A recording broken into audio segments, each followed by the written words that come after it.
far as Miss Marvel, that one I know for sure is definitely coming out this year. Hawkeye might be the one that they might play around with, maybe pushing if they decide to push it.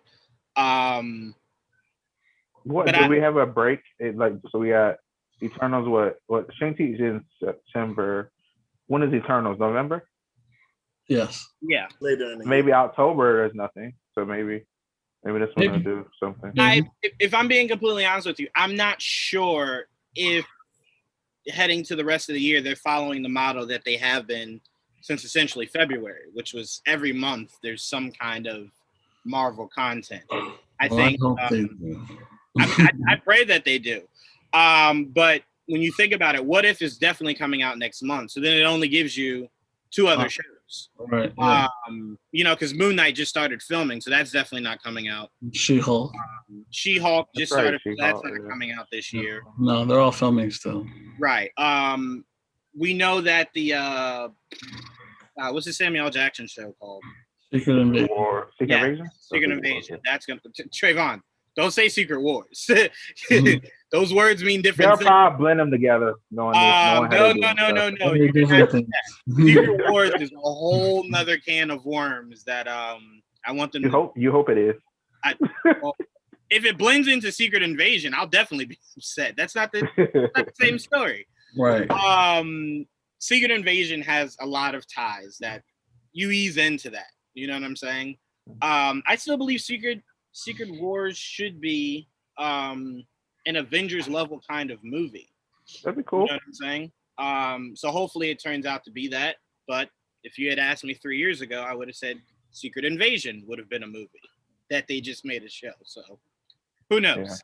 Yeah. But we are live, guys. Everyone, welcome to the MCR. We are the MCR of the MCU. This was a pretty crazy episode of Loki. I know a lot of people loved it. A lot of people were kind of just like, why am I here, up until like the last 20 minutes. But nonetheless, there was so much to talk about. So we're just going to get right into it.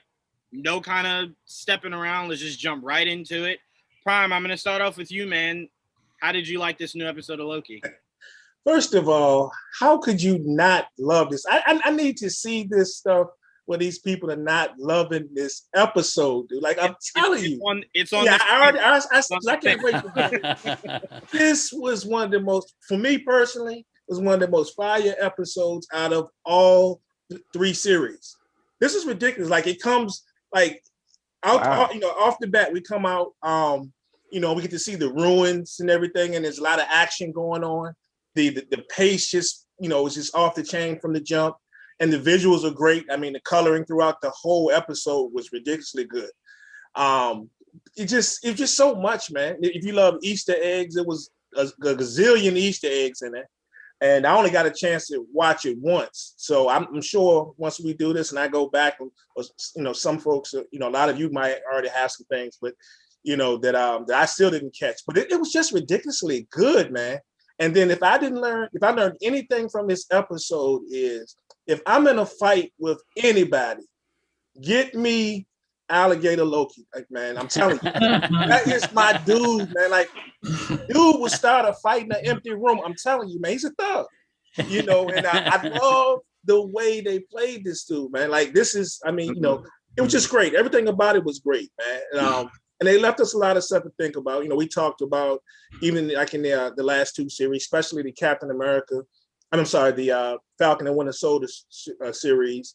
And we're talking about possibly building towards, the Young Avengers. After this episode, the young Loki is still alive. So we don't know where that's going. But they gave us a perfect blend of action, visuals. The comedy was at an all-time high. I mean, it was great, man. Both were Loki sitting around telling war stories about stuff that he probably didn't really happen. Oh. Just like, the boys are just, sitting around kicking it, man. But I absolutely love this. And it lived up to what I've said the last 2 weeks, and I'll repeat it again. Hiddleston didn't lie. Hiddleston said, before this thing started that episodes 4 and 5 was his favorites, and we would learn a whole lot. Episode 4, we learned a lot, and it was a pretty good episode. We definitely learned a lot in this episode, man. So I don't know. The only thing that worries me about it is they gave us so much in this one. I'm just hoping we're not in for an epic letdown, like we kind of were earlier. So I'm just hoping that thing does not happen. But I will say, and I'm one of the folks that's been talking about it's Kang. I'm going to leave it with this. If it's not Kang has something to do with this, period. It's too much. They're giving us way. We were talking about all the eggs and the first Disney series. This every episode, and there's not just one. There's 2 and 3, and they're adding things in. So if we get to the end of this to next week, even if we don't see him, he has something to do with this. It's just too much. I mean, but we don't know. Maybe he's running the whole thing. Maybe he's being controlled by another Loki. I don't know. But he has something to do with this. Him or Mortis or somebody. You can't change my mind on this. You can't. Yeah, well, look, you feel strongly. I've been where you're at. I will say, in your defense, Prime, there's more clues to Kang being the villain for this that leads to Ant-Man and Wasp than there was Mephisto. The only difference with Mephisto was Agatha literally only existed in Wanda's world because of Mephisto. That's the only reason why I connected those dots. There was nothing else about that show that let you, again, the kids and then Agatha, but there was really nothing else that was telling you that Mephisto was coming at any point. Yeah. That castle at the end. Yeah. First thing I thought was Latveria. Then I was like, no, it's too early. So I mean, to me, it has to be they enter that castle and it's Kang sitting in like his throne. Like it's pointing everything that way. You know what I'm saying? I mean, it's just too much. It's just whether or not we're going to get him in this series or not is the thing. I mean, the two biggest things is the love of his life is in the show. Yes. And the monster that had something to do with Kang is also in this show. So it's like if you walk in and it's another variant Loki sitting there, it's just like maybe we've put too much stock in what they can give us show wise compared to what they've been giving us movie wise for the past decade. Maybe there is a drop off there. You know what I'm saying? You even look at too that even with the Sphinx, you know in the comic books he had a spaceship he traveled around in, and that was a Sphinx. So it's just too much, man. It's just too much. So at this point, I don't know if they could really disappoint me in the next episode with that if we don't get them. We know we're going to get them now. They've given us all the clues. I don't think they can disappoint me with that. They can let me down on the episode overall, but I just think that it's with him, I don't think they can do that. But I also wanted to say this too, and how could you not like, young Loki just sitting back sipping high C, man? Like, everybody else is sitting back drinking the hard stuff. They got my man back there chilling, drinking that high C. There is no way. I cannot wait to hear this from you wonderful people. But find a person, I see one already, who does not think this was a great episode. I got to hear it, man. I got to hear it. I will say one thing that you said I wanted to speak on because a lot of people are having this in their heads. Seeing WandaVision and then seeing young Loki here, I do want to remind people, yes, the Young Avengers are coming, but it won't be that age. They'll be more towards Ant-Man's daughter's age. They're going to age them up between... Wait, say it again, Joel? Current age. Right, her current age. Sorry, yeah, her current age. So when they say Young Avengers, they just mean younger than the old-ass adults, not actually children. Because I know a lot of people are expecting to see, they're expecting to see this kid again and the kids from WandaVision.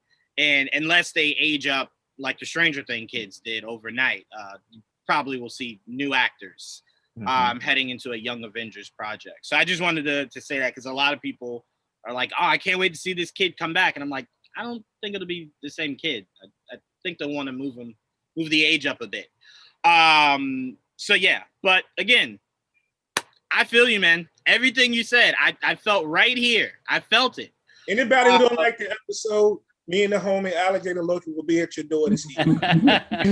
Bring it. I'm gonna scoop him up. You definitely don't want those burger problems. I am curious as I pass it to you, Clay. I am curious. We know that classic Loki said, "You best mind your manners." Speaking to young Loki, as if this kid has some unimaginable power that we have just not seen any version of Loki have. So I am curious how strong he is. Clay, what did you think about that line and your thoughts on the episode? I mean, I felt like they answered that right after when they said he killed Thor, right? Like that was the one Loki variant that like crossed that line, right? And everybody's like, oh snap, I don't want to mess with like that kid is serious. Like Right. but I agree with Prime. I'm not a detractor, right? I had so much fun watching the show.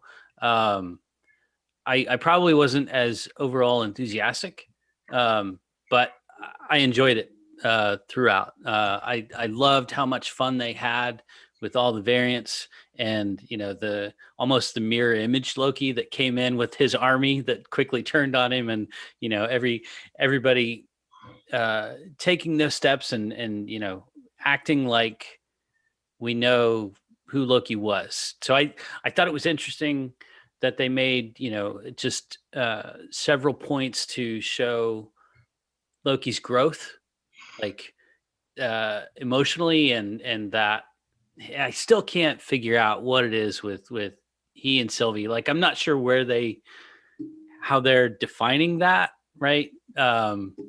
But that you can see his evolution, that he's considering somebody else.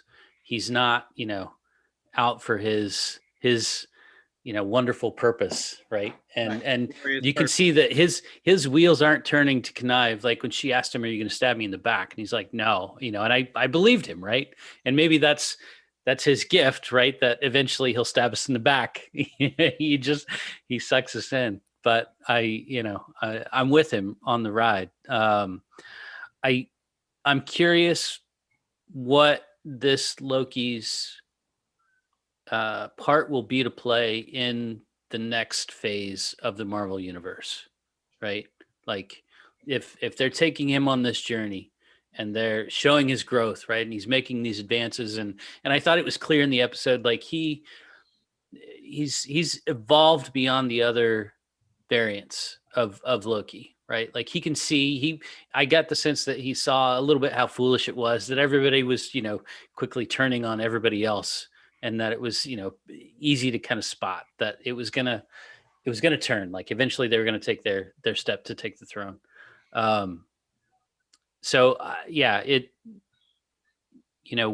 What is that Loki in the next phase? Is he going to be a good guy? Is he still going to have that little bit of wink in his eye that I don't want to give him a knife if we're on a mission, but he can unlock a door or two. But overall, I'm enjoying the hell out of it. Right. I think the wonderful thing about being kind of nerdy is blissful ignorance. So, when I saw everything at the end, I have no idea like who's in the castle. I'm just like, all right, I'll see it next Wednesday. Here we go. And I'm not going to postulate. I don't have the knowledge to do that. So it's always good to hop on. Right. And this is my knowledge base. So, I can listen to everybody here and then go out and sound smarter than I actually am. So it's wonderful. Trust me, I talk to Joel often, and that's how I get most of my knowledge. So I do it all the time. But no, I mean, part of me kind of does hope that if Loki's going to stick around long term, he's not a good guy. I'm sorry, Shekinah and Prime and Joel know where I'm coming from. Coming from the CW Flash, I've kind of seen that, and I despise it. You making all these great villains heroes. I'm not saying he needs to be, I'm trying to take over the world, But if he does stab Sylvie in the back, part of me will go, well, yeah, that's Loki. You know what I'm saying? Go ahead, Clay. Did they toy with that in the comics? Like, was he kind of playing? Did he have stretches in the comic books where he was the good guy? I will say Loki is somewhat, not maniacally, but Loki is somewhat like the Joker. It's always to something that serves his purpose. Okay. So if he does something good, it's not so he can save Earth. It's so he can achieve Save whatever itself. goal he set out to Right. achieve. Got it. So he's always, and that's why I said I need more shows and movies to kind of amplify this. It's okay to have a villain that's just a villain. He doesn't have to have a sob story.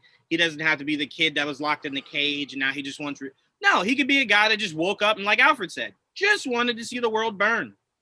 It's okay to have villains like that. I shouldn't leave every villain and go, damn, man, why couldn't his mom just hug him more? Like, no, like, yeah, burn the whole thing down, you know? Yeah. So to me, part of me does want them to still stick with the elements of bad Loki, you know? And I'm not saying I need him to stab Sylvie in the back, but if he does, it'll let me know they are still willing to have him be nefarious, you know what I'm saying? To where it's Right. like, well, he's clearly not a good guy, you know what I'm saying?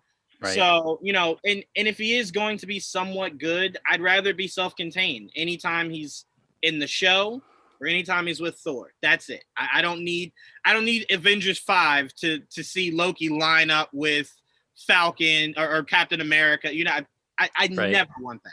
Mm-hmm. You know, it's like watching Spider-Man fight the Sinister Six and Venom lands and he's like, I got your back. What? Yeah. What? Nope. Why? Why are you here? What is Yeah. this? So to me, there has to be a line that you're not willing to cross when it comes to your villains riding that line. For example, Wolverine's an anti-hero. I would never call Loki an anti-hero. I would never really Right. want Loki to be an anti-hero. He is a guy that's bad, that only looks out for himself, and sometimes it might end in doing something good.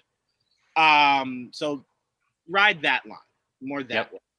All right, Joe, I'm gonna go to you, but we got a question from our audience in the YouTube comments. So I'm gonna ask you this question, then you can go into your thoughts on the episode.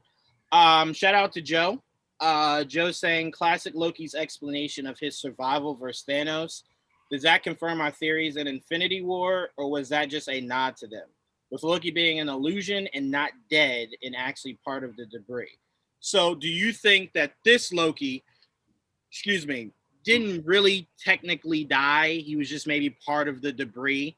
Or do you think that's just purely classic Loki story and our actual Loki really did die in Infinity War? If we took the idea.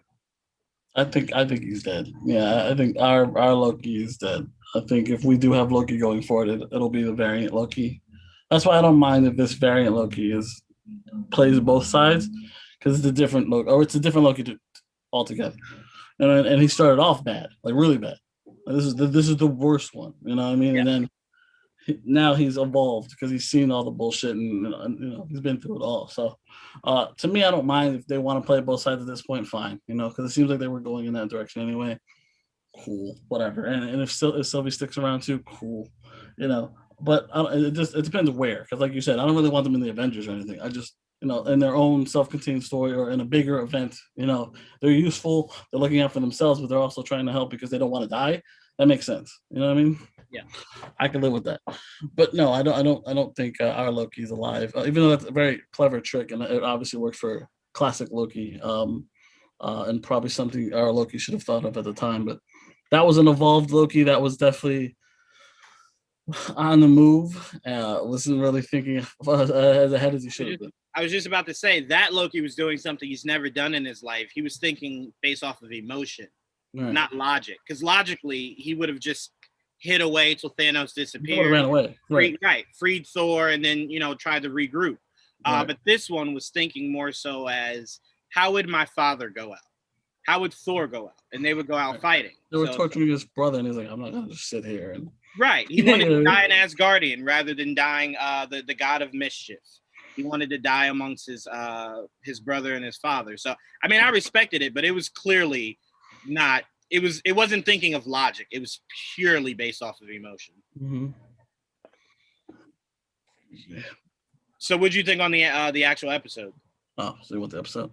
Well, yeah. I thought I enjoyed it. I've enjoyed them all so far, but this one specifically, it was crazy. Because like first of all, once he got what prunes or what they call it, or whatever, where did he go? To the void. What is a void? It looks like a debris. It could be everything. Like it's just at the end of time. The way they explain it, it's the end of time where nothing can happen, and there's this like smoky dragon. What do they call the name of the dragon? I don't remember. Starts with A. So like Aloth or a cloud. Eliathan or some shit. Eliath. Yeah. Eliath. Yeah.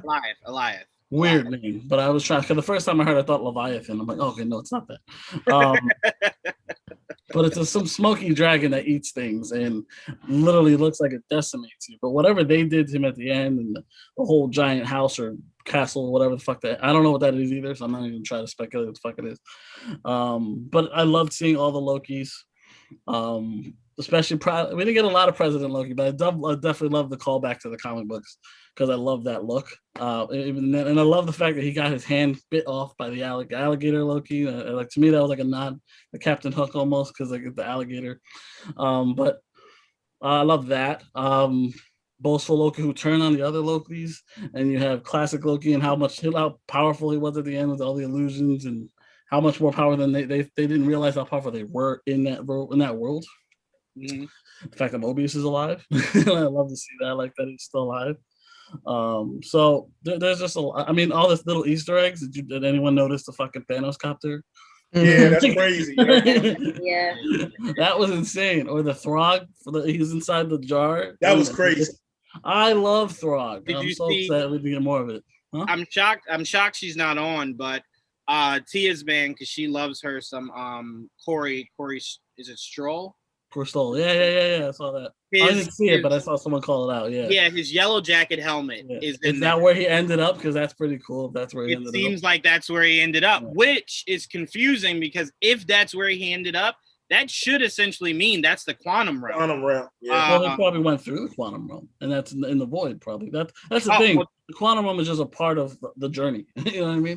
Right. But I think the tech was set to go to the quantum realm. So if he transcended past it, I'm curious when we get Quantum Mania or whatever the hell it's called. Yeah, man. They explain what's beyond that because you assume Kang probably lives beyond that. That was when we saw the castle at the end, though. Did you notice that little white plane behind it? Yeah. Yeah, it's like the end of the end of the end of the line, end of the universe. Is it the end of the line? All right, is it the end of the universe? Time? It's like right there. Mm-hmm. Yeah. And also, Joel, to what you were saying before, Eliath the Usurper. Yes, how he looked in that is exactly how he looks in the comics. I mean, exact ALIOTH. So, shout out to Kevin Feige and Michael Waldron and that whole team because I never thought I'd be happy to see a big purple cloud. Anyone who saw Silver Surfer knows where I'm going. Right. Like, okay, that ruined my whole mindset on ever seeing a big cloud in the sky. Yeah, I was wondering, is he supposed to look like that? That's cool. That's exactly how he looks. Like they did a really great job on that. And Eliath is as me and Prom were saying, is heavily tied to Kang. So much so Kang does his best to avoid Eliath. There's even an arc where Kang dies and Renslayer. It's something with like Renslayer and the Avengers, and she has to like revive Kang to kind of like save the day from like Eliath. So again, Renslayer, Kang, Eliath, it's just sitting right there. There's obviously a connection there, yes. Right. So I mean, the first thing I thought was, and Dom, I'm going to go to you because I also have a question from the comments I'm going to pass to you. I thought, is it possible? Because a lot of people are assuming Kang's behind the TVA, right? So essentially, if he is, this is not the storyline of Kang being with Renslayer. Even though I will say the same thing I said in Falcon and the Winter Soldier, when I was very adamant that it would not be that the power broker would not be Sharon, mainly because she was just doing too much. That it was just like, well, they didn't even know any of that. Why did you know what I'm saying? So to me, the version of this is, if she is the love of your life, why would you wipe her mind? Like, why would you wipe her mind of the fact that the two of you work together? And if she's pulling a swerve, that's even more frustrating because she was swerving the workers. Like she looked perplexed when she was alone. Like she really didn't understand what was going on. So it's like, if you're working that hard to throw us off, I would just say, don't. Half the world has no idea that Renslayer was with Kang. So I'm like, you're hiding that from what, 2% of comic book fans? So that's just going way out of your way to hide something. So part of me is thinking maybe when you get too far from where his castle is compared to where the TVA is, it like kind of just wipes your brain. That's what I assume it has to be, if indeed he is behind it. But Dom, the question is, again from Joe.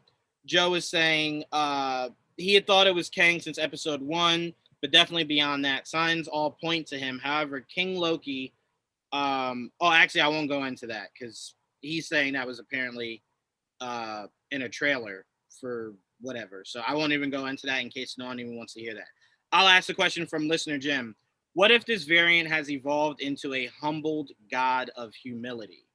Do you see Loki going on that path, Dom? And then your thoughts on the episode. No, I know a big thing in this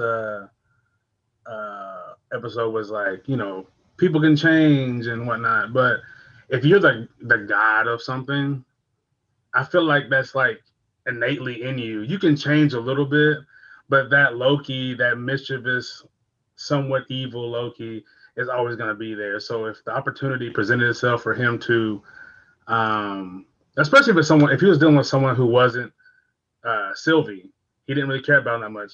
Oh, Loki's coming back.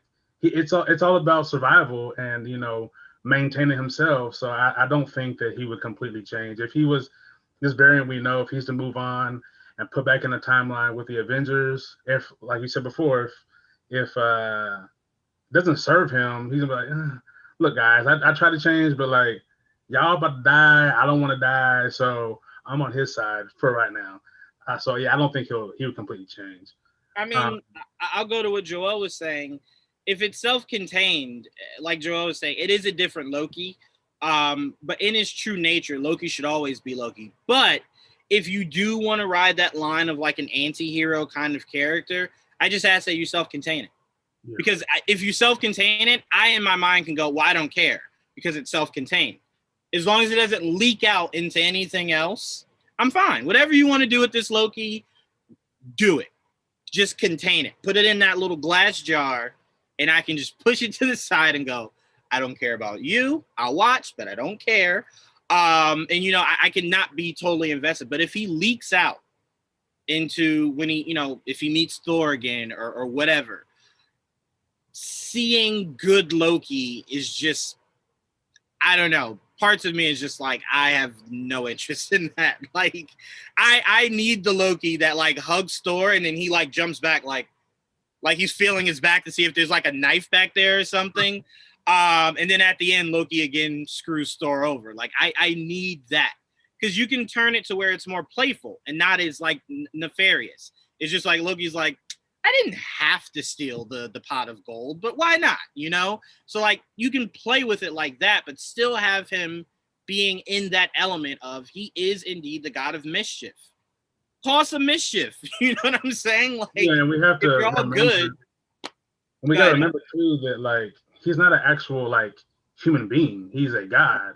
Like so, like his morals and the way that he views like life is very different than how a human would view it because he knows like he almost can guarantee there's gonna be a tomorrow for him, whereas we can't. So we see a human form of Tom Hiddleston, but it's like he's not a human. He's not gonna feel things the same way, which is why I feel like the way he's acting is only when Sylvie's around. It's heightened when she's around. That's when he starts to get more vulnerable. But when she's not around, he's got to turn on the like, I'm going to go and kill this thing.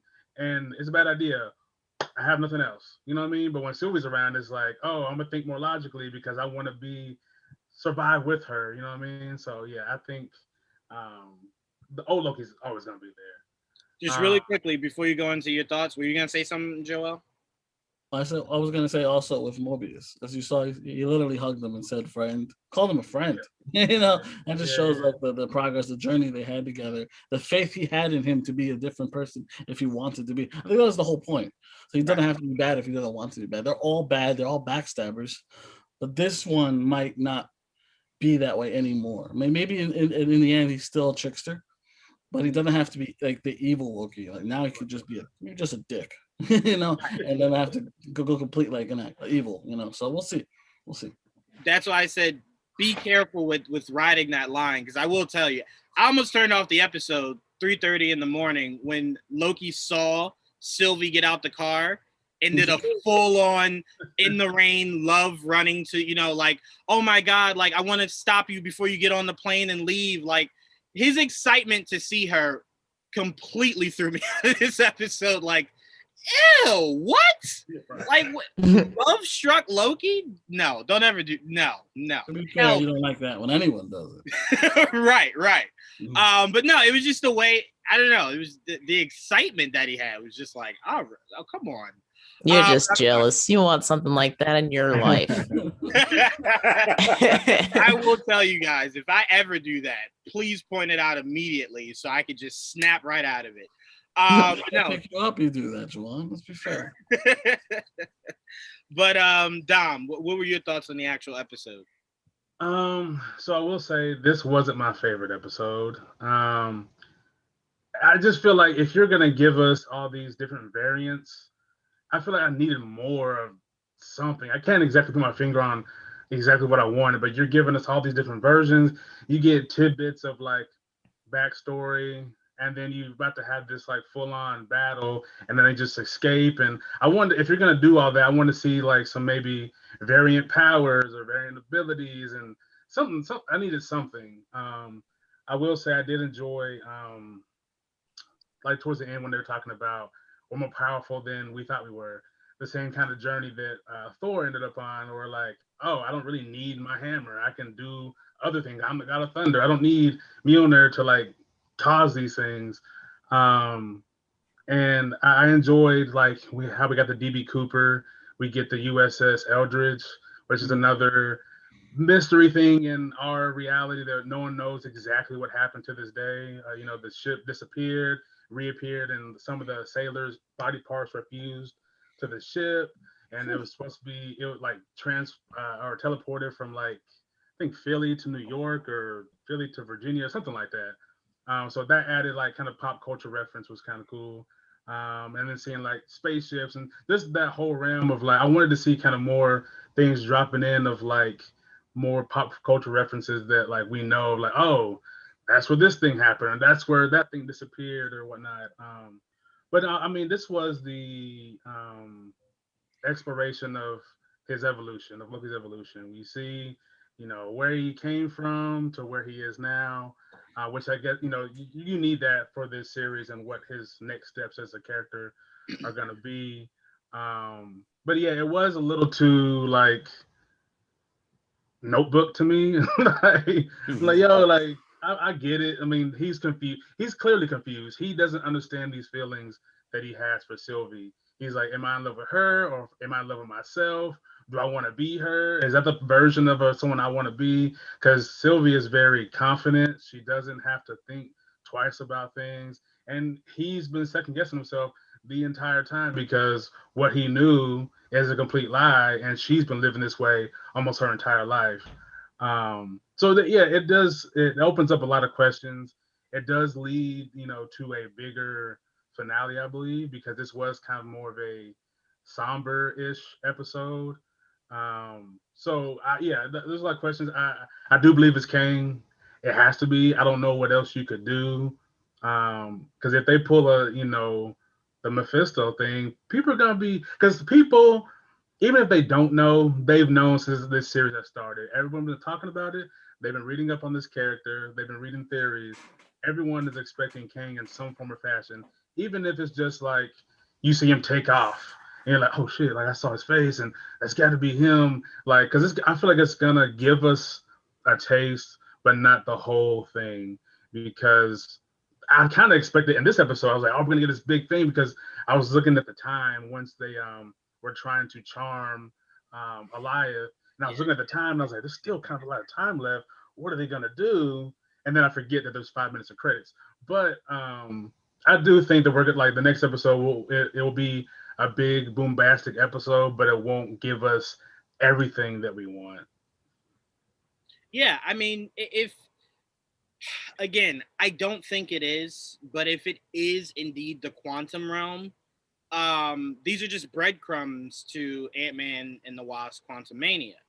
But what makes that frustrating is then that means the multiverse has to break in Spider-Man. And we've been kicking that can. We've been saying, all right, WandaVision will end with them breaking the multiverse. And then we're like, okay, it didn't, no problem, Loki's coming. Loki will end with them breaking the multiverse. And if that doesn't, that's a lot to put on Spider-Man, a movie that to begin with shouldn't have even had anything to do with time travel or a multiverse. You're putting it on the shoulders of that. And then that is what launches us into Doctor Strange 2. Eternals does it. No, Eternals doesn't have anything to do with. Okay, I was about to say. Is it possible that castle that we see is the same castle-esque figure that was in the quantum realm? I remember I seen that picture of the group chat. Yeah, it's possible. That could have been the TVA, but that could have been that castle that we saw. Yeah, it's completely possible. Here's the thing, though. We now know that everything Miss Minutes has said is a complete lie. Whoever's behind it, it's their interpretation of it. So remember I was telling you guys on episode 1, it was a divide because we know what the what was her name in Doctor Strange? Tilda Swinton's character. Ancient One? Yeah. The Ancient One. Thank you. We know that the Ancient One said they were the protectors of time. And then the TVA were just like, no, the Time Lords are. But the Time Lords don't exist. So clearly that was a lie. So I assume they believe whoever is in charge that they were the purveyors of it because in the quantum realm, time works drastically different. It was Miss Minutes all along. Yeah. Let's not do that. But no, I mean, I am really curious what's behind it. Joe is saying here, and see, I'll pass it to you. Joe is saying here that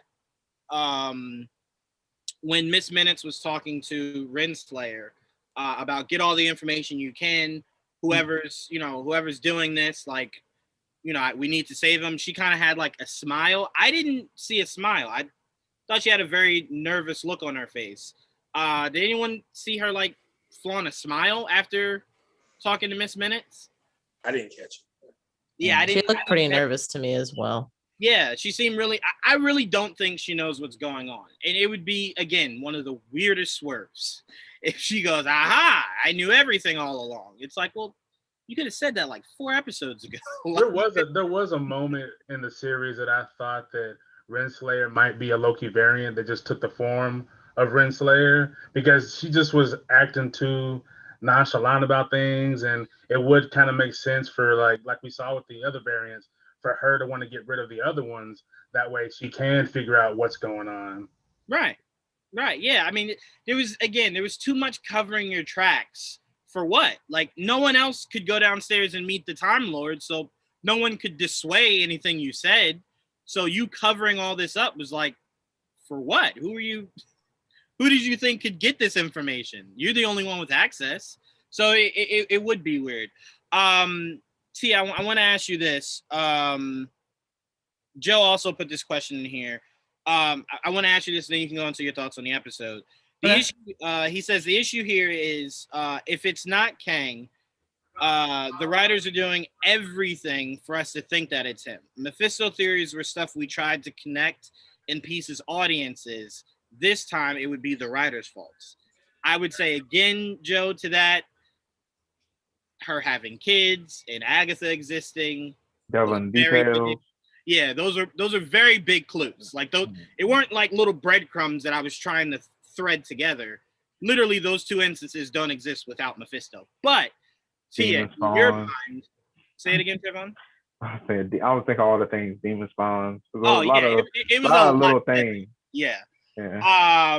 But Tia, so in your mind, if this is not Kang, is this the writer's fault, or was this again us looking for it to be somebody that they could just come out and say, well, we never told you it was Kang? First of all, I'm sorry for being late today. I lost complete track of time, but I'm happy to see that most of us are wearing green. I finally dug a green shirt out of my, whatever closet. But I want to say it could be both. And I know that sounds like such a lazy answer almost, but the writers putting this together, just like how they did with WandaVision, it's like you're writing it in a way that is going to lead comic book fans to believe that it's going to go in a certain direction with WandaVision, Mephisto, with the Loki series, Kang. So it's on the writer's part, right? And it could also be the audience wanting to piece that together because they have that background knowledge of what these storylines should be in the comics. So I want to say both. I think that they're not mutually exclusive, that it could be both the writer's fault, and not saying our fault, but saying those of us who have background knowledge are watching this going, hey, that's this, and they kind of connect and everything. And then when it doesn't happen, it's like, but then the writers could say, well, we're going somewhere different. Those who don't have comic book knowledge, wouldn't even think that. And it's like, yeah, but so to me, it's like, it could be both, if that makes sense, No, it does make sense. But I would say the only thing, and I know Trayvon's really the only one that feels this passionately about this, but the only thing in the entirety of these three series that has ever been done that is purely at the feet of us is the Fantastic Four thing we all assumed we were getting in WandaVision. I disagree. There was nothing else I disagree. that led us to. You always do, Trayvon, but there was nothing else to lead us to that, man. Nope. Astronaut. Nothing else. No, astronaut. It was very. No. It was very vague. Sorry. I think that was a very vague. If there's a such sprinkle thing, in there. If there's a such thing as gray area, that is the definition of it. That was an extreme gray area. But when you hear Kevin Feige say things like he sees what we talk about, half of us are right, half of us don't know what the hell we're talking about. That does lead me to believe they do put this shit in these shows to kind of get the conversation going. So that's why I say I don't blame us. The only thing, again, is the Fantastic Four thing. Outside of that, you're giving us everything to make us believe that. You know what I'm saying? And I don't mean to interrupt. I was just going to say at some point, I'm enjoying these Disney Plus shows. I really liked Falcon and Winter Soldier. I really liked WandaVision. I'm really liking Loki. But at some point, this whole swerving will tire people out. It will tire comic book fans out. Maybe not those. I don't have a whole lot of comic book knowledge. I learned so much from all of you. I do background research and everything. So that's where my knowledge comes from. But maybe people who don't even do that, who are just watching it with fresh eyes, they have no sort of premonitions and expectations beforehand. But those of us who do, at some point, it's going to be like, okay, now it's getting a little tiring. I was speaking about this with Kelly today and saying, yes, the Disney Plus shows are enjoyable, and they're certainly a nice little palate cleanser in between the movies. But so far, none of these shows are doing what, say, the Netflix Marvel shows did. So it's like at some point, I think that these Disney Plus shows, if they continue going in that direction, is going to fall upon the bad graces of people. Yeah, I mean, I'll say this. Me and Joel were talking about this before any of these shows started, when they were talking about bringing shows to Disney Plus. I love the idea because I said you're self-containing it, so you can do more geek things that you can't really Right. get away with in movies because it's your mainstream audience that doesn't know Mephisto from a hole in the wall. But because you're doing it as a show, and a lot of mainstream won't really know that they have to watch each show to like people like, oh no, you got to watch it because blah blah blah. That's why I thought someone like a Mephisto or someone like Mandarin being the power broker was a more realistic idea, because it's like this is where you can do it and get away with it and not really care if mainstream doesn't understand. They'll piece it together, or people like us will come together and explain it to them. It's not your multimedia movie that you have to make very, very 50-50. You can get away with a whole bunch of deep cuts. You know what I'm saying? I think that works if they weren't all connected, though. He said it from the beginning that these were connected to the movie. But it's all one universe now. But even to that, just introducing Agatha Harkness is a deep cut. No one knows who the hell Agatha Harkness is. Even people that read comics was just like, Agatha? Oh, yeah. So I'm like, they have done deep cuts, but I thought the shows were where you could really dig into that vault without any consequences. And they seem to be approaching the shows just like they're approaching the movies. And that's where I was just like, this was your shot.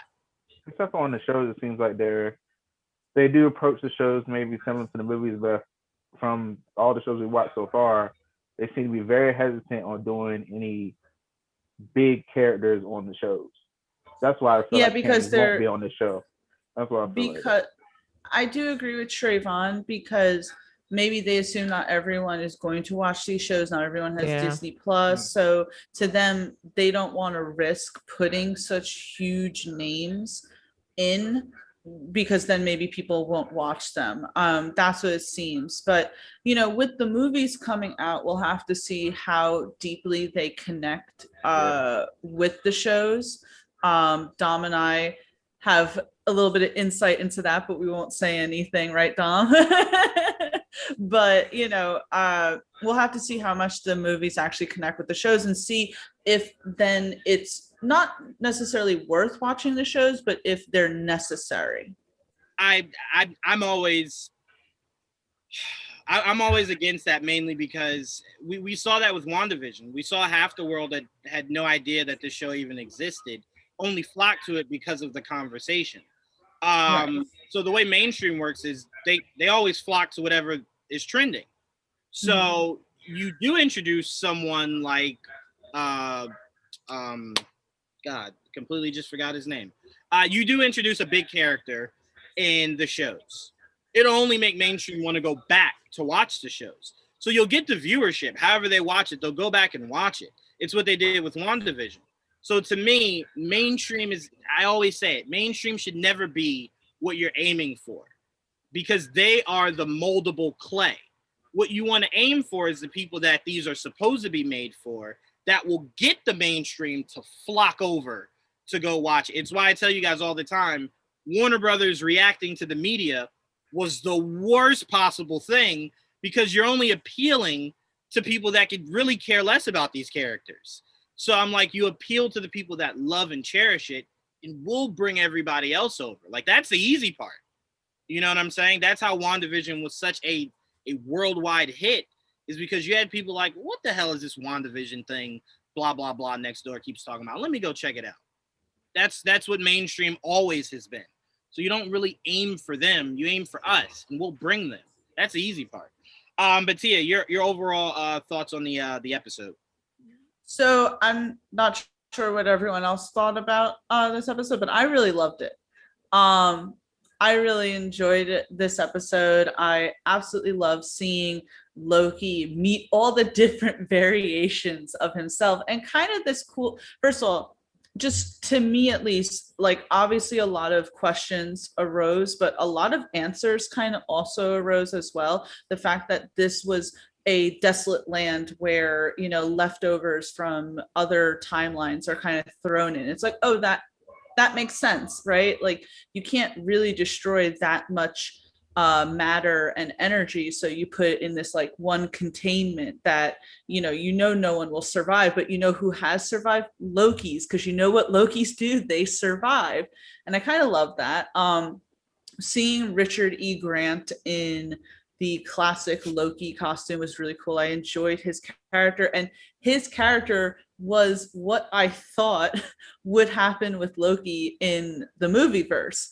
He casted himself and he didn't really die by Thanos' hand, and then he went and escaped into the debris, and that was it. Like, in my head, that was my fan fiction, right? When I first saw Infinity War, I'm like, oh, that's clearly what Loki did. But so I enjoyed that.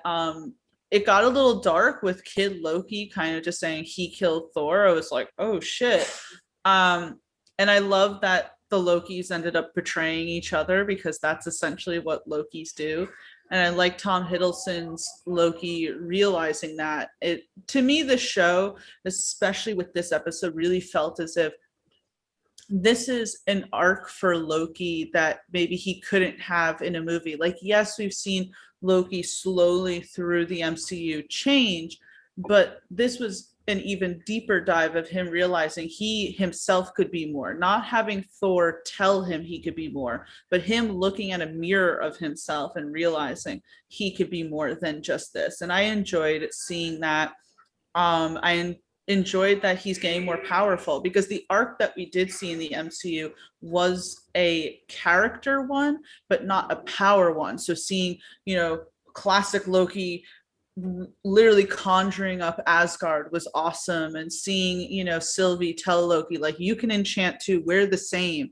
And Loki even saying, we're stronger than we think. So love all of that. I don't know if you guys noticed the little Easter eggs when they were down in their little dungeon. There was like Mjolnir. I think, pretty sure there was Thor trapped in a bottle. Yeah, so I like that. I like that Mobius was back. I was like, yay, Mobius. That's good. We didn't have to wait too long before seeing him.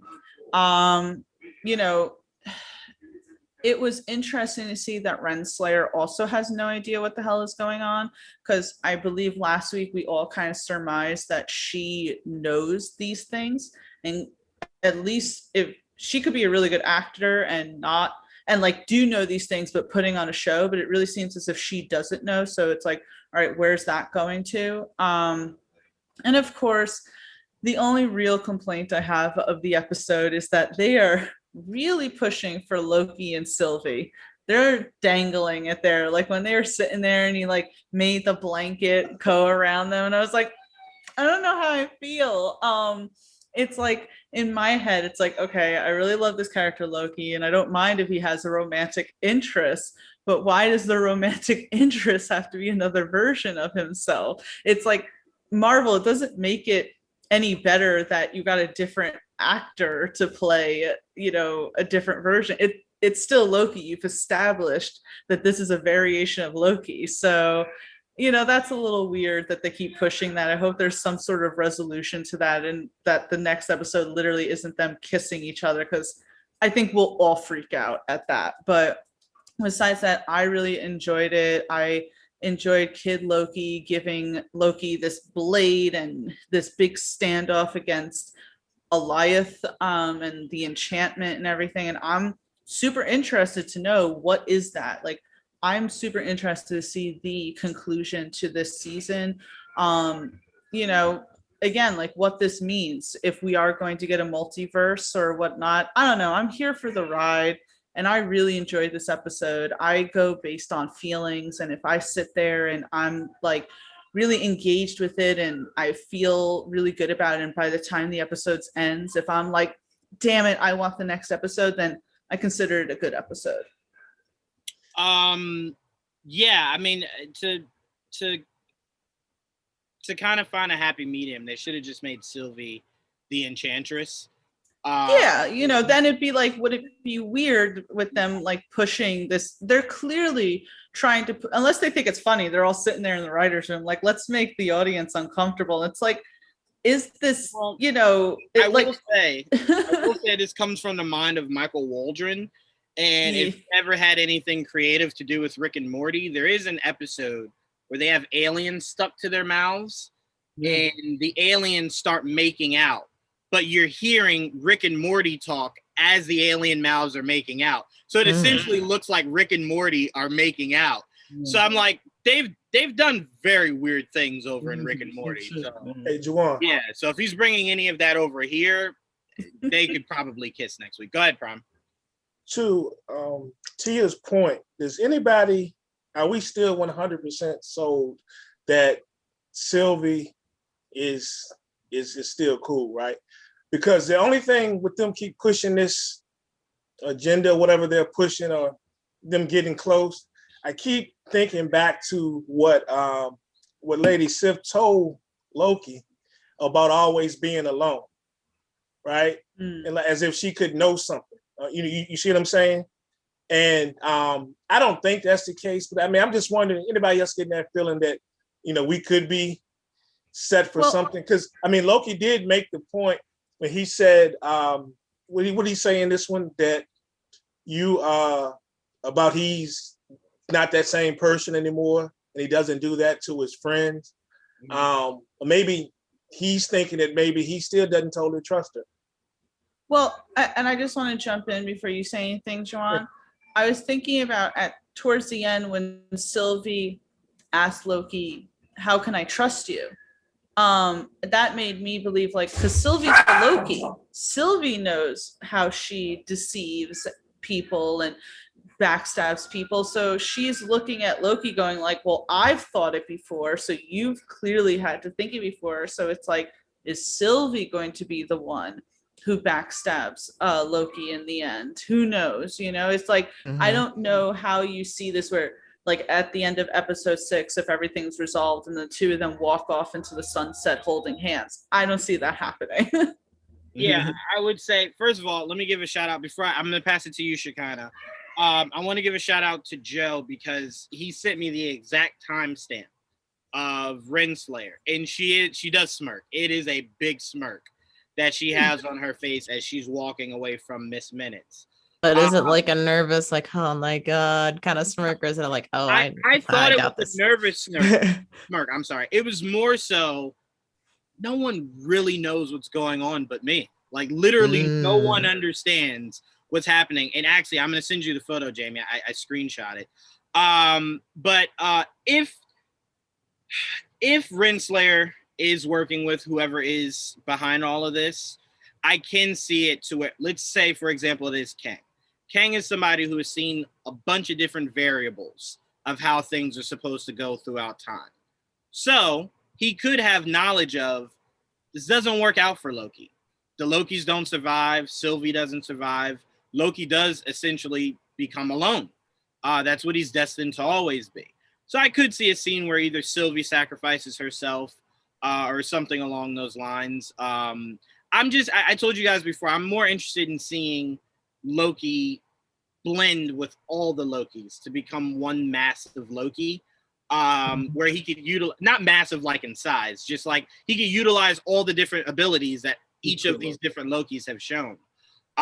Because to me, I told you guys before, I thought each episode he ran into a variant, he would pick up something from that variant and be able to use it. And essentially, this is the first time he's been able to do that. And I'm kind of just okay, all right, Maybe they're the important Lokis, Sylvie and classic Loki. I don't know, what makes it important about certain Lokis that the main Loki takes on things from, you know what I'm saying? Why isn't, as you said, why isn't he learning things from every version of Loki? I mean, he's asking the question, so I'm well, you asked, they told you. Did no part of your mind go, let's try it out, see if I can do it? You're just kind of what do you do? He's I can't do it. Yeah, it's okay, won't even try. Well, they're the only ones that have done use their abilities in front of him, right? The old Loki. They're the only ones that have used their abilities in front of him. Yeah, so Sylvie and older Loki. Classic Loki. The only two. Yeah. Yeah. So. Yeah. And Kid Loki with the dagger, but Loki can already do that. So yeah, right. he could already do that. So that was probably what all the Lokis had done. That he was just oh no, I can do that. Can I interject for 1 second, Jamie? You just reminded me of my favorite scene in this episode when, what was it, Classic Loki, where he was no, Loki was like, oh, so you didn't try and stab at Thanos? And he's like, no, I used magic, not daggers. And one of the Loki's like, yeah, but they look so cool. I don't know. It was like just all of them like stroking each other's egos was just like hilarious to me. Sorry. You just reminded me, Jamie, that was like my favorite scene in the episode. Yeah, huge shout out to Richard E. Grant. Classic Loki is a look I never thought I'd see. And it looked great. I still that miss is something Loki that is one of my favorite weapons of his. That is something that it seems like the shows are doing, but they're not doing it, say, in like a serious manner. They're just sprinkling it in, like the classic looks, such as the classic Vision and Wanda in WandaVision. Now we have classic Loki. It's like they're sprinkling it in, but it, so that was like a little thing that I kind of noticed today. I was like, oh, is this something that we're going to see moving forward? Like, is Hawkeye going to have more of a classic suit? Is X, Y, and Z? You know what I'm saying? Man, I will go bananas if we get the ultimate look from Hawkeye with the goggles, with the thing covering his mouth. That was the second. I'll lose my damn mind. Say it again, Joel. That was the second look during that run. Yeah, in the ultimate run. Yeah, because it basically looked like he looked in Avengers.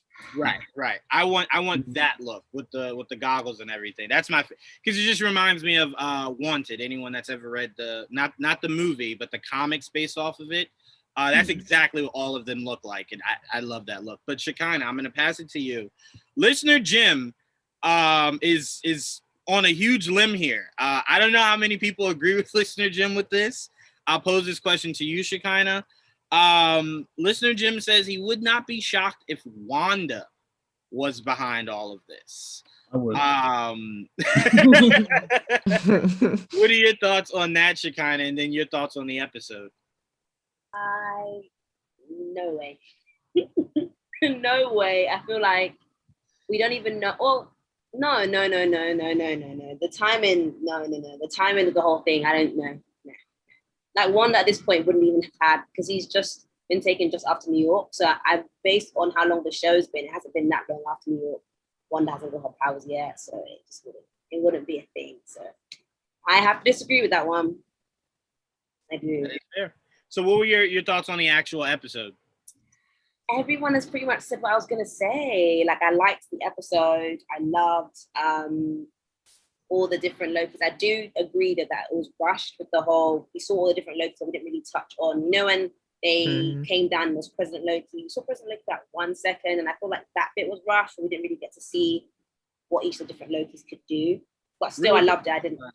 I do want to add, I'm glad that was there, because my fear was over the last two episodes, when he didn't show up, my fear was that line was put there in that trailer for a reason. And I hope it's not the guess who's behind it all. You didn't see that coming. And it's like, oh, don't do that. So when I saw it here, I was just like, phew, okay, all right. No one's crazy over there in Marvel Studios. No one's stupid. So I will say real quick though, Joe was saying in the chat that we haven't seen the scene with Loki sitting on a throne, which was in one of the trailers that I did not see, I guess. So he was saying that could be like another, if they don't do Kang, like Loki could still be behind it all, which I really hope they don't do.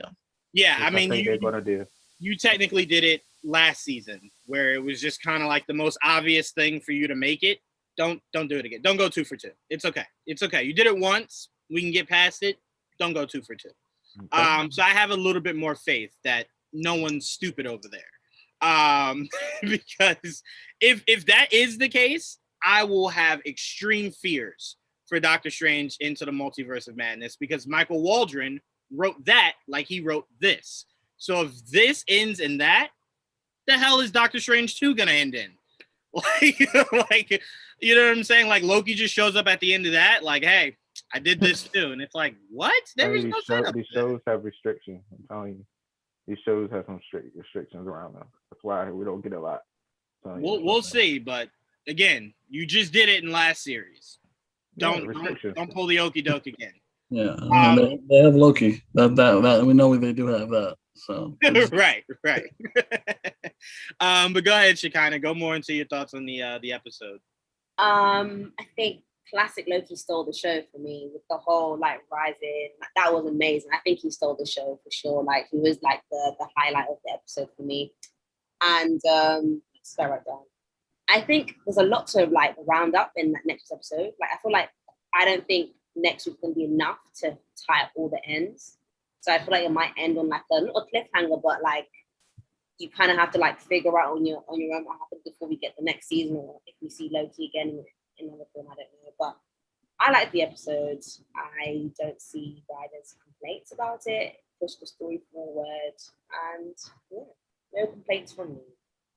Yeah, if it ends on a cliffhanger, I could live with that. I just need it to end so I know where it's going to be answered.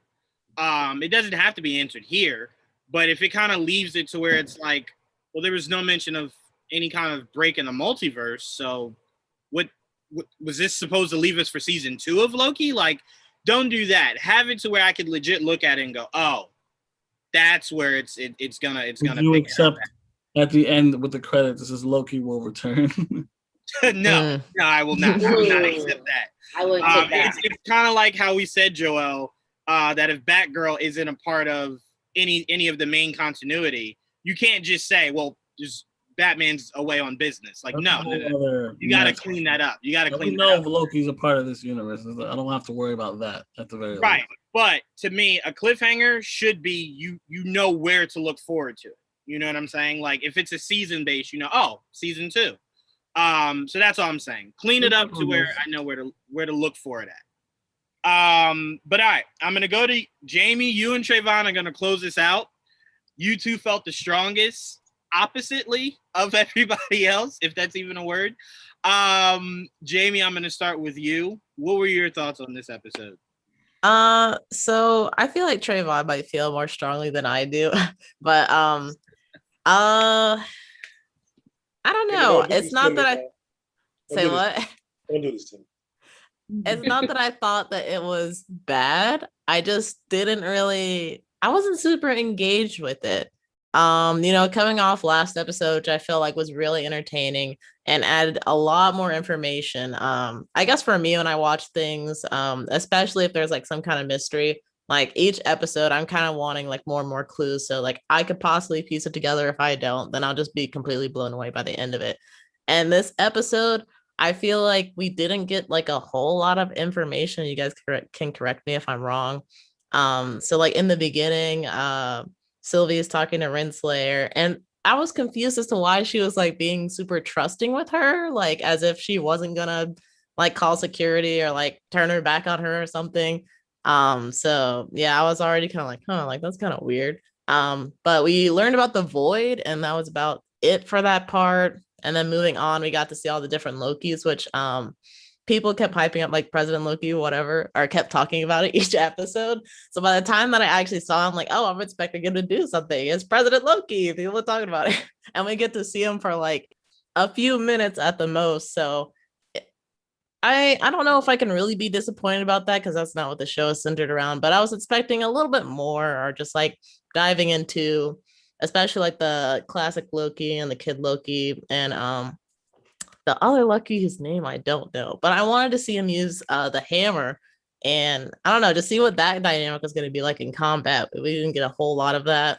And then fighting Goliath, I'm like, okay, I'm like, we're fighting the cloud. Like, that's cool. So, and I haven't read the comic book, so I'm not like, super, I don't have like roots into life and know like the seriousness of it. So to me, it's just like a big purple cloud that is menacing, admittedly, but it wasn't too crazy as like a fight for me. And seeing Loki and Sylvie interacting towards the end of the episode, I don't know how anybody doesn't see that like there's some kind of romantic thing going on there. There's two things that could have made that like sealed the deal on like they're totally into each other. If Sylvie would have put like her head on his shoulder, or if she's just like, no, here, you have the blanket, baby, here you go. I know it's cold. So I like that would have been the two things, like, oh yeah, there we go, it's been confirmed. And then like that moment just completely gets like screwy for me because they're just like, oh yeah, this is a nice moment, but you're not gonna stab me in the back, right? I'm like, whoa, like where did that come from? So that was a little bit weird for me as well. But it's understandable because it's probably in the back of her mind, like, yeah, this is nice, but I still can't completely trust this person. And then what else? Enchanting the Alioth was interesting, but yeah, I'll just put it that it was interesting. And yeah, I think that's about it. I really want to see what's happening with Mobius and where that goes with Renslayer.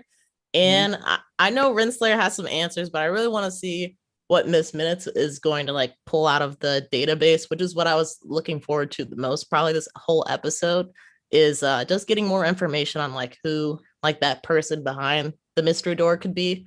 We're all theorizing it's Kang or Kang, but a lot of us are theorizing that, but I would like more clues just to like confirm, or if it's not, then I really want some evidence as to why it shouldn't be. But yeah, overall, I'm just like, it was okay episode, but I feel like it didn't push the narrative forward as much as I would want it to, with especially it being the second to last. So I will say one thing before I pass it to you to close this out, Trayvon, just to kind of give you a gauge.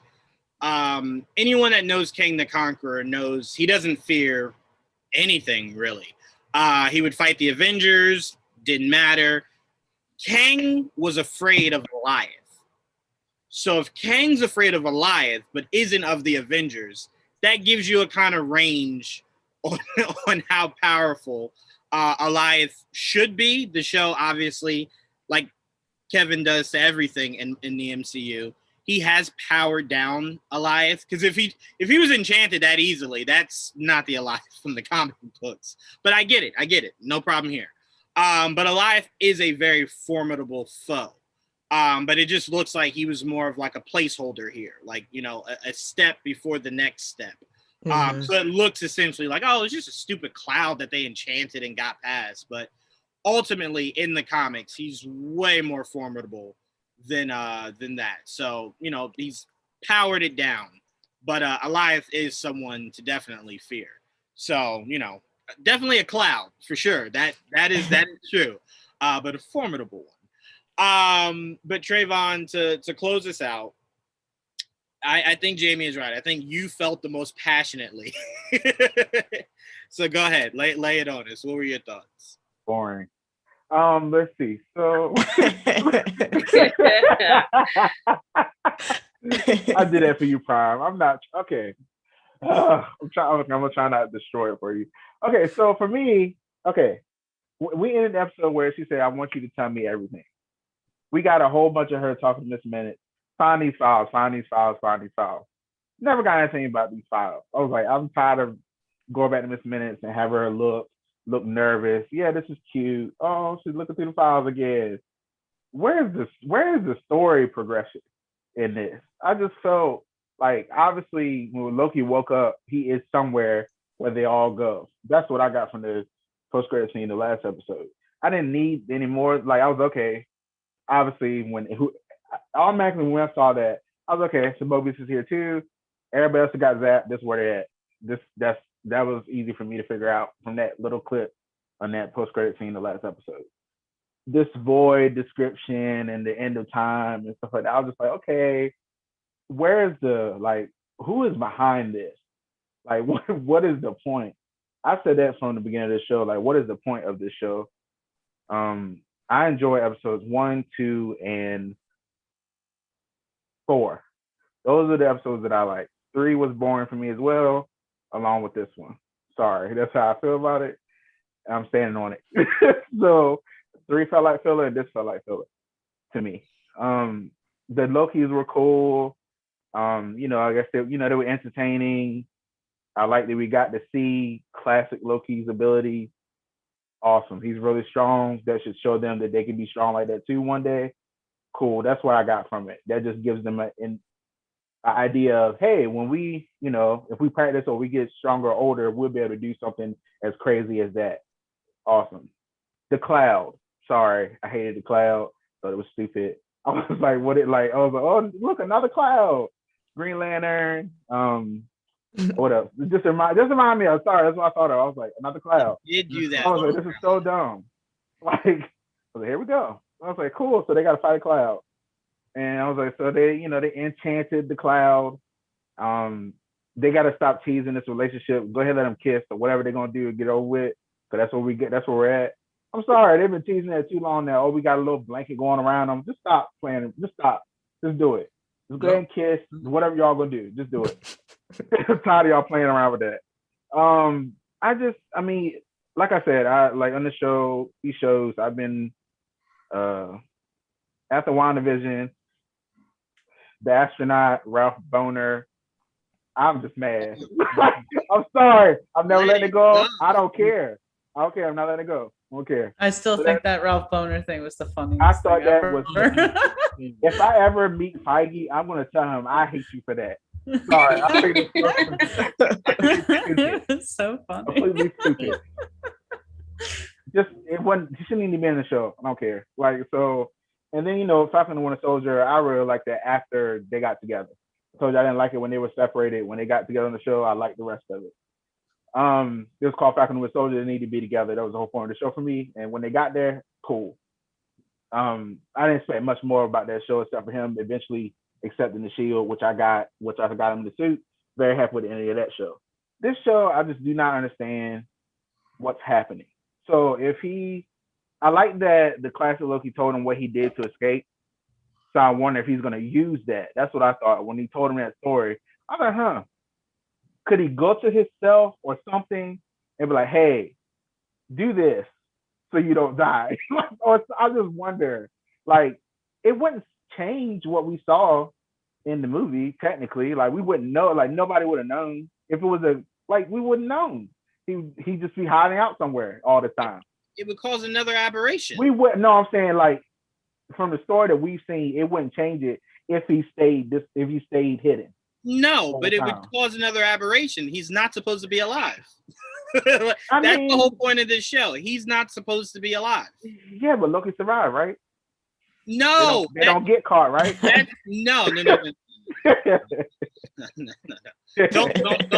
layer. I'm gonna use the logic of the show, right? They survive. Don't layer Loki more than he already is. He's supposed to be dead.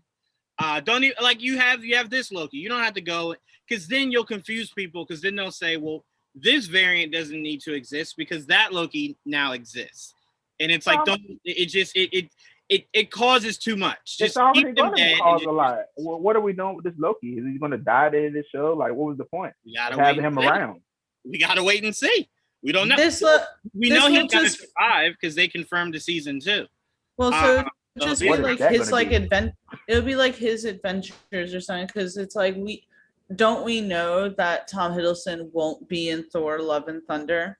Like I'm pretty sure Tom Hiddleston came out and said like no, he's not in this movie. I mean, I hope so. I can't think of a Thor movie without Loki in it. But if he truly isn't in this movie, then this Loki, this variant of Loki, will just be contained to the show. I think he should be. In the comics, when Gore the God Butcher comes up, Loki doesn't have a huge role in that. I'm not even sure if Loki's alive in that. I don't really remember. You already got Thor, you got Odinson, and you got Valkyrie, and you're bringing back whatever character Taika was playing. So I'm like, it's getting too big. You already got the Guardians in like the first 10 minutes of it. Loki doesn't need to be in. Unless the like post-credit scene is some shit with Loki. He just pops up and he's like, "What up, brother?" Yeah, I mean, I'd be fine with that. They need to reunite at some point. Did they? Yeah. Why even bring him back if that wasn't the purpose, was to reunite? That's what I'm saying. Like, what is the point of bringing him back? We got to see it first, Trayvon. I have no faith this show is going to end on a good note. Like, they didn't do for me. They didn't do anything this episode. It was kind of stagnant for me. I was like, you gotta wait for the story. It's like you can't have no faith now. It's like you gotta wait for things to play out. At the end. Right. Yeah. I will say this. If you watch next week and you still don't feel fulfilled, that's fine. But at least wait to get there. For everything you're saying right now. I feel like there wasn't as much information because it's like, okay, we really got to save this for the last episode. Hopefully. If not, then I'll be right there with you, Trayvon. They did it. They've done it the last 2 series. The episode before the last one on WandaVision didn't really give you much, but it opened. That was kind of good. That was kind of good though. At least it was entertaining. However you felt the episode was, it didn't give you a lot of info. The finale did. Same thing. The finale of WandaVision was, Wanda finally becoming the Scarlet Witch. The finale of the Falcon and Winter Soldier was Sam finally becoming Captain America. So ultimately, Loki has to have his version of that. What that version is, we don't know yet. One of them gets the helmet too. The helmet's still around there. Didn't Loki make something like, oh, why did you wear the thorns? I mean, not the thorns, sorry, the horns, alluding to the fact that, I'm sorry, I can't talk tonight. Alluding to some sort of fact that that's a big symbol. So I really hope, Prime, that we get to see him I hope so. That's with that again. Yeah, when they hit the ground. Stuff like that in Avengers. I want to see somebody in Avengers. Yeah, he did. He had that in the first Thor movie. But I want to see it again. I only want to see it. I only want to see it if Loki is still the trickster Loki. He's still the god of mischief. Agreed. He's a good guy. I don't really have an interest in seeing a bad guy outfit on a good guy. If you're gonna make him a good guy, it's still so aesthetically pleasing. Especially especially the one in the first Thor. Although I think Tom Hiddleston said that one was heavy as shit. So maybe that's why they stopped giving Loki the horns, because Tom Hiddleston was like, I can't support this. got rid of it because it's a symbol of royalty. It's why Thor had his helmet, Odin had his. Loki for his 1 second. Yes, I remember. Right. For his 1 second that he had it. Taika has got to fix that for us. We got to see him don it. It can't be the Thor that replaces Thor is the only time we'll get to see someone always wear the helmet. Yeah. But no, I think since he's no longer in a place of royalty, I think maybe that's why he just doesn't really have a need to wear it. Which is again another reason why you want to reunite him with Thor, mainly for him to go, wait a minute, she has the hammer. What happened since I died? I was gone, and what the hell? So, but no, I mean, again, however you felt on the episode, it's the formula that they've had the last 2 series. To where that final episode is where they put everything in there. They put everything in it.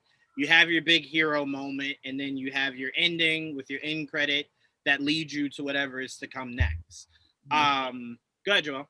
Well, to me, the show already I think it's already explaining stuff that we're going to see in the future. We don't know the point of Loki himself, but variants in general, we're going to see that in the future. The whole Doctor Strange and Multiverse of Madness, there's going to be variants in that. And it gives us already explained that they did enough explaining in this show that we don't need another explanation in the movie. They'll probably do it again in the movie, but probably not as elaborate. So this show gives us a lot of more details of what a multiverse, what's a multiverse, different timelines and sacred timeline. And even if that's all bullshit, we got a lot of explanation that'll probably be used later. I mean, Joel has a really good point. In Captain Marvel, right? We saw Skrulls to let the audience know. All right, so if you see throughout the MCU someone suddenly transforming into a green person, you know what that means. So it's maybe, Loki himself doesn't have a huge impact on the MCU, but this is our introduction to a lot of things. Right. Yeah, and what we'll see, because what they've been doing lately is a lot of retconning. So we'll see if retconning comes into the picture when it comes to Steve Rogers. Because Steve Rogers could have been a variant of himself. So we'll see how a lot of stuff plays out. I'm not saying that's the case, but I'm saying they have been doing some retconning. We know the the writers for Endgame were adamant.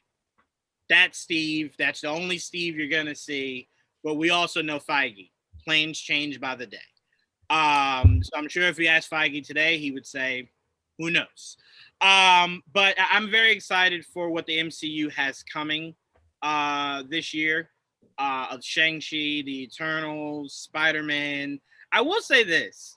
I never wanted it in my life. I need Sony and Marvel to team up one more time. I need Spider-Ham.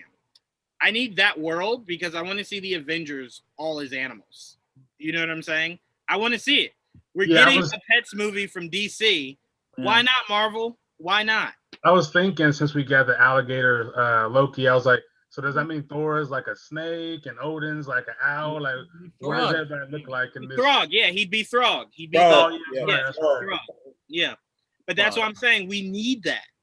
We need that. And it can't be a what if. Live action the hell out of those guys. Make them into animals. Yeah, I want live action. Throg looked amazing. I would have never guessed Throg would look that good. He looked awesome. I'm like, yeah, I want more of that. Give me more of that. Put Throg in there. Put alligator Loki in there. And by the way, people have been calling him Loki or something like that. That's not a crocodile. It's an alligator. They've made it very clear it's an alligator. Yeah. But no, so I'm really excited for what the future holds for the MCU. We will be back next week to break down this finale. Hopefully it's riddled with surprises, with things we didn't expect. That's all we can really hope for at this time. And Mobius on a jet ski. Yes. You gotta get that jet ski for sure. Yeah, I really do want that. I hope you guys get it. I didn't know where if Mobius does not end. You know what? I want that as the post-credit scene. I want to just see him back on Earth, jet skiing it up and everything, and just living his best life. I think I'm only interested in that if Loki is behind him, holding him, just resting his oh yeah, shoulder. when they hugged, I was like, "Is this a moment? Are we going to see a moment here?" I almost thought it for a second. I was like, they need to ride off into the sunset together. I would love on a jet ski. You see Sylvie watching from the shore, jealous, like that should have been me. I was just about to say, I would love that. I don't know if I keep seeing this meme everywhere. I don't know if anyone's a Parks and Rec fan out there, but the meme of like, this is my boyfriend, this is my boyfriend's boyfriend. It's like, that's Sylvie. This is my boyfriend Loki, and this is his boyfriend Mobius. It's like, that's how it would be. That's the end. That's the end of the show. And Sylvie is the type of person you don't question. So, you just have to kind of just sit there and go, okay, yeah. All right, so I want to thank Trayvon, Prime, Jamie, Shekinah, Tia, Dom, Joelle, and Clay for joining me for the, I guess, I don't even know, what would you call this? The episode before the finale? Yeah, the episode before the finale. So hopefully the finale lives up to everybody. Trayvon, it has something for you. Has something for you, Jamie, Shekinah, Tia, Dom, Prime, Joelle. To me, all you got to do is just let me know that it connects to something I'm getting relatively soon. That's it. Whether it's Kang, not Kang, don't care. Just let me know that something about the multiverse is entangled somewhere in here that I could look at and go, all right, Spider-Man, here we go. That's all I ask for. But yeah, so we'll let you guys know going forward. We don't have a date yet for What If, but when What If does come out, we will be breaking down What If for you guys. And then we got a long break, it seems, so we'll come on here, break down Shang-Chi, the Eternals, and then we'll see where we're at with Tia's favorite character, Hawkeye, and Miss Marvel. So we'll see. Not Black Widow. We won't be here for Black Widow. Oh, yeah, I didn't even think about that. John's like, I forgot about that movie. In my mind, she's dead. So I'm like, I forgot Friday is coming. Okay, yes. We'll figure out some time to do something with Black Widow. Like a big get together where we break it down. But outside of that, guys, please be safe if you're going to theaters to see Black Widow. Be safe, wear your mask, stay far away from people, and, keep an eye out. People washing their hands before they hand you your popcorn and stuff. Everyone should be wearing gloves. But all right, stay safe. I will personally be watching it at home, 3 a.m. I will be paying the $30 to watch it 3 a.m. Friday morning. So everyone who is going to a theater, please be safe. Be safe anyway. and we will see you guys same time, same place next week.